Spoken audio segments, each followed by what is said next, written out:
வணக்கம் ஜோதிட நண்பர்களே. பொதுவாக ஜோதிடம் என்பது பலவிதமான அணுகுமுறைகளை கொண்டது. இது ஒரு கடல் மாதிரி பல விஷயங்களையும் உள்ளடக்கியதாக இருக்கும். அதனால தான் ஜோதிடத்தில் ஒவ்வொரு விஷயங்களையும் சரி, ஒவ்வொரு அமைப்புகளையும் சரி முக்கியமாக பார்க்கப்படும். அதாவது ஒரு ஜாதக கட்டம் என்பது பிறந்த தேதி மற்றும் நேர அடிப்படையில் உருவாக்கக்கூடியது. இதில் பிறந்த தேதி அப்படிங்கிறது நம்மளுடைய ஜென்ம ராசி, ஜென்ம நட்சத்திரத்தை சொல்லும். நேரம் அப்படிங்கிறது நம்மளுடைய ஜென்ம லக்னத்தை குறிப்பிடும். ஸோ இதை வச்சு தான் நம்ம இப்போது ஜென்ரலாக இந்த ராசி நட்சத்திர பலன்கள், இப்போது லக்ன பலன்கள் அப்படிங்கிறதையும் பார்த்துக்கிட்டு வரோம். பொதுவான வகையில் இதுதான் அதிகமாக பேசப்படுது. ஆனால் ஜோதிடத்தை பொறுத்த வரைக்கும் கிரக அமைப்புகள் தான் ரொம்ப ரொம்ப முக்கியம். இங்கே வந்து ஜஸ்ட்டு தேதி மற்றும் நேரத்தோடு நிற்கிறது இல்லை, மாதம் மற்றும் வருடம் அப்படிங்கிற அமைப்புகளும் உடன் இருக்கத்தான் செய்யுது.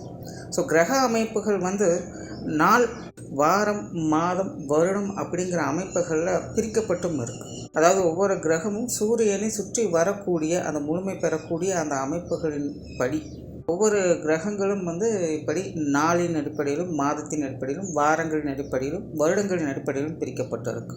பட் இதில் பிரதானமாக பொதுவான வகையில் எல்லாருக்கும் தெரிஞ்சிருக்கிற இந்த ராசி நட்சத்திர அமைப்புகள் மற்றும் இப்போதைக்கு லக்ன அமைப்புகள் அப்படிங்கிறது கூடுதலாக தெரிஞ்சுக்கிட்டு இருக்கும். அண்ட் நம்ம சேனல்லையே பார்த்தோம்னா இந்த ராசிகளுடைய பொதுவான தன்மை என்ன அப்படிங்கிறத போட்டிருக்கோம், லக்னங்களுடைய பொதுவான தன்மை என்ன அப்படிங்கிறதையும் போட்டிருக்கோம். அது தவிர ராசி மற்றும் லக்னங்களுடைய காம்பினேஷன் எப்படி இருக்கும் அப்படிங்கிறதையும் ஒரு சீரியஸாக பண்ணிக்கிட்டு இருக்கும். அது பாதி முடிஞ்சிருக்கு. அது ரொம்ப பெரிய சீரீஸ் அப்படிங்கிறதுனால டைம் கிடைக்கும் போதெல்லாம் அப்டேட் பண்ணிகிட்ருக்கோம். பட் அதை கம்ப்ளீட் பண்ணிவிடுவோம். ஸோ இப்படி ராசி மற்றும் லக்னங்களுடைய காம்பினேஷன் என்ன அப்படிங்கிறதும் பொதுவான வகையில் சொல்லிகிட்டு இருக்கோம். இன்னும் கூடுதலாக சில வருடங்களுடைய அமைப்புகள் எப்படி இருக்கும் அப்படிங்கிறத கூட நம்ம சேனலில் வீடியோஸை போட்டிருக்கோம். குறிப்பிட்ட இந்தந்த வருடங்களில் பிறந்தவங்களுடைய நிலைகள் இப்படி இருக்கும், இந்தந்த வருடங்களில் இந்த ராசிகளுடைய நிலைகளில் இப்படி தான் இருக்கும் அப்படிங்கிற மாதிரியான வீடியோக்கள் கூட நிறையவே போட்டிருக்கோம். எல்லாத்துக்குமே பிளேலிஸ்ட் டிஸ்கிரிப்ஷனில் இருக்குது, பார்க்காதவங்க செக் பண்ணி பாருங்கள். அந்த வரிசையில் இனி மாதங்களுடைய அமைப்புகள் எப்படி அப்படிங்கிறத பற்றி தான் பார்க்க போகிறோம். பொதுவாக இந்த ஜோதிடத்தை பொறுத்த வரைக்கும் மாதம் அப்படிங்கிறது ரொம்ப ரொம்ப முக்கியம்.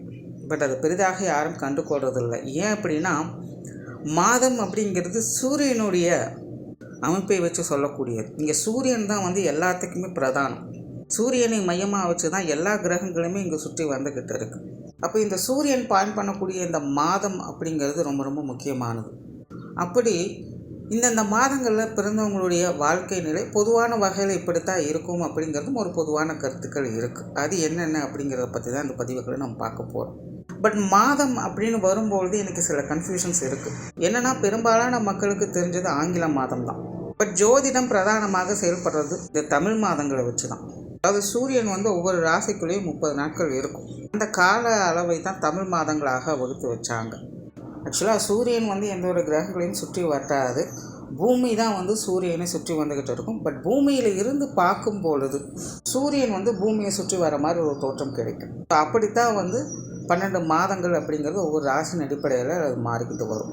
அப்படி சூரியன் ஒவ்வொரு ராசிகளில் இருக்கும்பொழுது அது ஒவ்வொரு மாதங்களாக தமிழில் வகுத்து வச்சிருக்கப்படும். அப்படி அந்தந்த மாதங்களுக்கு சூரியன் நிலைகளின் அடிப்படை குறிப்பிட்ட சில பொதுவான விஷயங்கள் அப்படிங்கிறது அந்தந்த மாதங்களில் பிறக்கக்கூடியவங்களுக்கு அமையப்பெறும். பட் நம்ம எல்லாத்துக்குமே ஃபெமிலியராக இருக்கிறது ஆங்கில மாதம் தான். இன்னும் நிறைய பேருக்கு தமிழ் மாதங்களுடைய பெயர்கள் கூட என்ன அப்படிங்கிறது தெரியாது. அதுதான் நிதர்சனம். தமிழ் மாதத்துக்கும் ஆங்கில மாதத்துக்கும் கிட்டத்தட்ட 15 நாட்கள் வித்தியாசம் இருக்கும். பட் எல்லாத்துக்கும் ஃபெமிலியராக இருக்கிறது ஆங்கில மாதம் அப்படிங்கிறதுனால இந்த மாத பதிவுகளை 2ஆக பிரித்து போடுவேன். அதாவது ஒவ்வொரு மாதத்திற்குமே 2 பதிவுகள் வரும். அதாவது ஆங்கில மாதப்படி முதல் 15 நாட்கள் ஒரு பலன் இருக்கும், 2வது 15 நாட்கள் இன்னொரு பலன்கள் அப்படிங்கிற மாதிரி வரும். பட் அது ரெண்டுக்குமே நிறைய வேரியேஷன்ஸ் அப்படிங்கிறதும் இருக்கும். அண்ட் எப்பவும் சொல்லக்கூடிய விஷயம்தான் இங்கே சொல்லக்கூடிய விஷயங்கள் எல்லாமே பொதுவான வகையில் அவங்களுடைய லைஃப்பில் க்ராஸ் பண்ணி வரக்கூடிய விஷயங்களாக அது இருக்கும். அவங்களுடைய லைஃப்பில் ஒரு முறையாவது இந்த மாதிரியான சமாச்சாரங்களை அவங்க அனுபவிக்க வேண்டியதாக இருக்கும். அப்படி ஒவ்வொரு மாதத்திற்கும் என்ன மாதிரியான பொது பலன்கள் இருக்குது அப்படிங்கிறத மேற்கொண்டு பார்க்கலாம். மார்ச் 15 முதல் 31ஆம் தேதி வரையில் பிறக்கக்கூடியவங்களுக்கு பொதுவாகவே இந்த காலகட்டங்களில் பிறக்கக்கூடியவங்களை பார்த்திங்கன்னா, இவங்களுக்கு ஒரு நார்மலான லைஃப் அப்படிங்கிறது அமையறதில்ல. கொஞ்சம் வினோதமான மனிதர்கள் அப்படின்னு சொல்லலாம். இவங்களுடைய சிந்தனை ஆற்றல், செயல்திறன் இதெல்லாமே பார்த்திங்கன்னா கொஞ்சம் வித்தியாசமாகத்தான் இருக்கும். அதே போல் ஒரு யதார்த்தமான வாழ்க்கையை விரும்புறது அப்படிங்கிறது இவங்களுக்கு செட் ஆகாது. கொஞ்சம் தனித்துவமாக இருக்கணும், தெரியாத விஷயங்களை பற்றி தெரிஞ்சுக்கணும், புரியாத அனுபவங்களை புரிஞ்சுக்கணும் அப்படிங்கிறதெல்லாம் தீவிரமாக இருப்பாங்க. அதீத சிந்தனை ஆற்றல் கொண்டவங்க கொஞ்சம் தனிமை விரும்பிகளாகவும் இருப்பாங்க. ஒரு ஆராய்ச்சி திறன் அப்படிங்கிறது இவங்களுக்குள்ள ஒரு உள்ளுணர்வு போல் வேலை செஞ்சுக்கிட்டே இருக்கும்.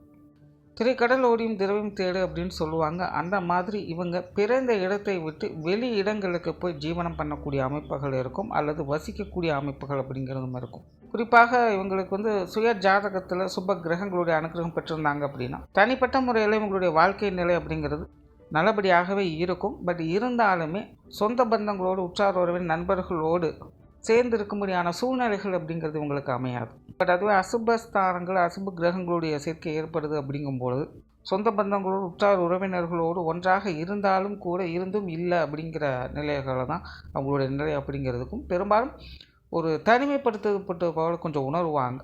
பட் உண்மையிலேயே அவங்களுக்கு அந்த நிலைகள் தான் அவங்களுக்கு பாசிட்டிவாகவும் வேலை செய்யும். தனியாக இருந்தால் தான் அவங்களால முழுமையாக வேலை செய்யவே முடியும். மற்றவங்களோடு சேர்ந்து செயல்படுவதை விட இவங்க தனித்து செயல்படும் பொழுது உங்களுடைய முழு ஆற்றலை வெளிப்படுத்த முடியும். அந்த வேலையும் முழுமை பெறும்.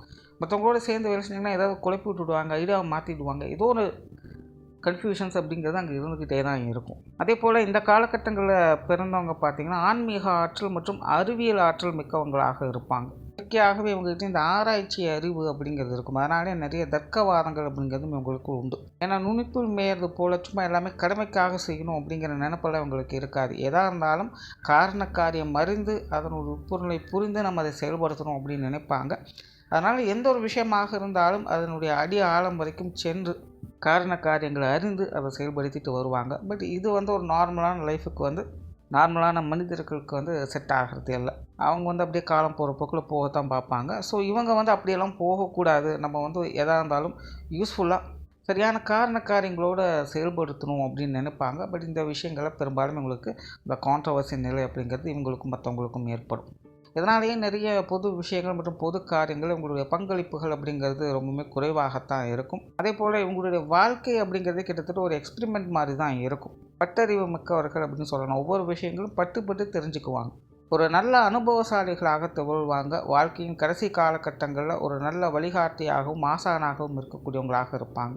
இவங்களுக்கே உரித்தான அந்த பொறுமை, நிதானம், பக்குவம் அப்படிங்கிறது ரொம்பவே சிறப்பான விஷயமா இருக்கும். இவங்கள மாதிரி பொறுமையாக எல்லாத்தையுமே அனுசரித்து போகக்கூடியவங்க இருக்க மாட்டாங்க அப்படின்னு கூட சொல்லலாம். அன்புள்ளம் கொண்டவங்க. அதனாலேயே இந்த சென்டிமெண்ட் சார்ந்த விஷயங்களால் வாழ்க்கையில் நிறைய தடுமாற்றங்கள் அப்படிங்கிறது உங்களுக்கு உண்டு. வாழ்க்கையினுடைய ஆரம்ப காலகட்டம் அப்படிங்கிறது பெரும்பாலும் உங்களுக்கு கொஞ்சம் சங்கடமாக தான் இருக்கும். ஒரு கட்டத்துக்கு மேலே வாழ்க்கையினுடைய புரிதல் ஏற்பட்டதுக்கு அப்புறம் ஒரு ஸ்டடியான வாழ்க்கை, அமைதியான நிலையிலிருந்து வாழக்கூடியவங்களாக இருப்பாங்க. ஆன்மீக அனுபூதி பெறக்கூடிய தன்மை உங்களுக்கு இயற்கையாகவே உண்டு. மத போதகர்கள், குருமார்களுடைய அருளாசியை பெறக்கூடிய அமைப்புகள் உண்டு. அந்த மாதிரியான நிலைக்கு போகக்கூடிய அமைப்புகளும் உங்களுக்கு உண்டு. சொன்ன சொல்லை காப்பாற்றணும் அப்படிங்கிற தீவிரத்தன்மை காட்டக்கூடியவங்க கிட்ட ஒரு வார்த்தை வந்துருச்சு அப்படின்னா அது சத்திய வாக்காகத்தான் இருக்கும். உங்களுடைய பேச்சுவார்த்தைகளில் கனிவான தன்மையை எதிர்பார்க்கலாம். உங்களுடைய இளம் வயதுகளில் காதல் விரும்பிகளாக இருப்பாங்க. வெளியூர் மற்றும் வெளிநாடு சம்மந்தப்பட்ட விஷயங்கள் ஆர்வம் காட்டக்கூடியவங்களாக இருப்பாங்க. அதே போல் வாழ்க்கை என்பது வாழ்வதற்கு, வாழ்க்கை என்பது அனுபவிப்பதற்கு அப்படிங்கிற ஒரு ஜாலி மூடில் ட்ராவல் பண்ணக்கூடியவங்களாக இருப்பாங்க. பட் இதெல்லாமே ஒரு கட்டத்துக்கு மேலே அப்படியே தலைகளாக மாறவும் செய்யும். அதாவது வாழ்க்கையில் முதல் ஸ்டேஜ் அப்படிங்கிறது உங்களுக்கு ஆடல் பாடலோடு ஆடம்பரமாக இருக்குது அப்படிங்கும்போது ரெண்டாவது ஸ்டேஜ் அப்படிங்கிறது அதனுடைய பக்குவ நிலைக்கு கொண்டு வந்துடும். பட் அதுவே ஆரம்பத்திலே ரொம்பவுமே பக்குவமாக இருக்காங்க அப்படின்னா அதனுடைய ரெண்டாவது ஸ்டேஜில் அதற்கு தகுந்த உற்சாகம் தரக்கூடிய ஆடல் பாடலான விஷயங்களோட வாழ்க்கை போகிற மாதிரி இருக்கும். பட் எப்படியோ ஏதோ ஒரு காலகட்டங்களில் வாழ்க்கை வாழ்வதற்கு அப்படிங்கிற ஒரு ஜாலி டோனில் இவங்க செல்லக்கூடியவங்களாகத்தான் இருப்பாங்க. தொலைநோக்கு சிந்தனையோடு செயல்படக்கூடியவங்க. எதிர்காலம் குறித்து திட்டம் அப்படிங்கிறது உங்களுக்கு எப்போவுமே உண்டு. குடும்ப வாழ்க்கை அப்படிங்கிறது பெரும்பாலும் உங்களுக்கு கொஞ்சம் சாதகமாகவே இருக்கும். தனிப்பட்ட முறையில் இவங்களால தான் மற்றவங்களோட அட்டாச்மெண்ட்டோடு இருக்க முடியாதே தவிர மற்ற எல்லாருடைய அமைப்பும் இவங்ககிட்ட கொஞ்சம் நல்லபடியாகத்தான் இருக்கும். அந்த வகையில் குடும்பத்தினுடைய அமைப்பும் அப்படிங்கிறது உங்களுக்கு கொஞ்சம் சாதகமாக தான் இருக்கும். அந்த வகையில் பெற்றோர்கள், உடன்பிறப்புகள், கணவன் மனைவி உறவுகள் இது எல்லாமே பார்த்திங்கன்னா ஒரு யதார்த்தமான நல்ல நிலைகளிலேயே பெரும்பாலும் உங்களுக்கு செயல்பட்டு இருக்கும். என்னதான் சின்ன சின்ன சண்டை சச்சரவுகள், மனஸ்தாபங்கள் அப்படிங்கிறது வந்தாலும் கூட அது எல்லாத்தையுமே சமாளித்து ஒரு அமைதியான வாழ்க்கையை பார்க்கக்கூடிய அமைப்புகள் இவங்களுக்கு உண்டு. குழந்தைகள் வகையில் அப்படின்னு பார்க்கும்போது குழந்தைகள் சம்மந்தப்பட்ட விஷயங்களில் இவங்களுக்கு ஈடுபாடுகள் அப்படிங்கிறது இயற்கையாகவே இவங்க வந்து குழந்தை பிரியர்களாக இருப்பாங்க. தன் குழந்தைகள் மேலே மட்டுமல்ல, மற்றவர்களுடைய குழந்தைகள் மேலே கூட இவங்க ஒரு அக்கறை காட்டக்கூடிய அமைப்புகள் இவங்களுக்கு உண்டு. பட் நார்மலாகவே இந்த குழந்தைகள் சார்ந்த விஷயங்கள் அப்படின்னு வரும்போது இவங்க கொஞ்சம் தடுமாற செய்வாங்க இந்த சென்டிமெண்ட் சார்ந்த விஷயங்களால். இதனால் சில விஷயங்கள் காரியங்கள் கொஞ்சம் பட்டுப்படாமல் சின்ன சின்ன சங்கடங்களோக போகும். மற்றபடி விஷயங்கள் காரியங்கள் அப்படிங்கிறது நல்லபடியாக இருக்குது. அதேபோல் இந்த உற்றார் உறவினர்கள் நண்பர்கள் சார்ந்த விஷயங்கள்லாம் பெரும்பாலும் பார்த்திங்கன்னா உங்களுக்கு ஒரு கலவையான நிலைகளை தான் வேலை செய்யும். இக்கரை கக்கரை பச்சை அப்படிங்கிற மாதிரி ஒரு நேரம் நல்லபடியாக இருப்பாங்க, இன்னொரு நேரம் பார்த்திங்கன்னா அதுக்கு அப்படியே ஆப்போசிட்டில் இருப்பாங்க. ஸோ இதுவா அதுவா அப்படிங்கிற சூஸ் பண்ணுறதே ஒரு பெரிய பிரச்சனையாக இருக்கும். பட் இருந்தாலுமே அந்த உற்றார் உறவினர்கள் நண்பர்கள் சார்ந்த விஷயங்கள் எல்லாமே பார்த்திங்கன்னா இவங்களுக்கு சப்போர்ட் பண்ணவும் செய்வாங்க. அதாவது நல்ல விஷயங்களை கிடைக்கும்போது அனுபவிச்சுக்கணும் அப்படின்னு சொல்லுவாங்க. அந்த மாதிரி தான் இந்த விஷயங்களையும் எடுத்துக்கணும். அதே போல் இந்த சொத்து சுகங்களுடைய அமைப்பு இதெல்லாம் பார்த்திங்கன்னா பெரும்பாலும் கொஞ்சம் சாதகமாகவே இருக்கும். குறிப்பாக இவங்களுக்கெல்லாம் பார்த்திங்கன்னா இந்த திருமண வாழ்க்கைக்கு பிறகு தான் இந்த சொத்து சுகங்களுடைய அமைப்பை அனுபவிக்கக்கூடிய அமைப்புகள் அப்படிங்கிறது ஏற்படும். அதே போல் இந்த தொழில் வேலை உத்தியோகம் சார்ந்த விஷயங்கள் எல்லாமே உங்களுக்கு வந்து ஒரு சாதகமான அமைப்புகளே வேலை செய்யறதை பார்க்கலாம். உங்களுடைய எதிர்பார்ப்புகளை பூர்த்தி செய்யக்கூடிய வகையில் தொழில் வேலை உத்தியோகம் சார்ந்த விஷயங்கள் அமையும் அப்படின்னு கூட சொல்லலாம்.